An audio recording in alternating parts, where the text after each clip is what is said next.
So guys, for the first step, you just want to head over to the ChatGPT website. Imagine I'm already signed in, and then once you're on the website, on the top, you want to click on this right here. And now you're going to click on cookies and site data. And then click on manage on-device site data. You now just want to delete everything that comes up here. Delete all of this. And then click on done. And now you're going to click on this again. And then click on site settings. And now you're going to click on delete data. And then click on delete. And then click on reset permissions. And then click on reset.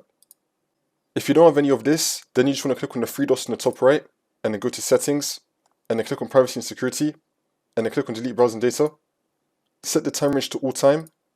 Make sure you have cookies and other site data and cache images and files both selected, and then click on delete data. And now for the next step, you want to head over to search and type in CMD, then you want to run it as administrator. And then click on yes. And then once you run this, you want to type in ipconfig /flush DNS, click on enter.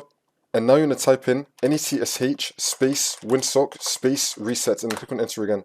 And now you're going to type in netsh space int space ip space reset, and then click on enter again.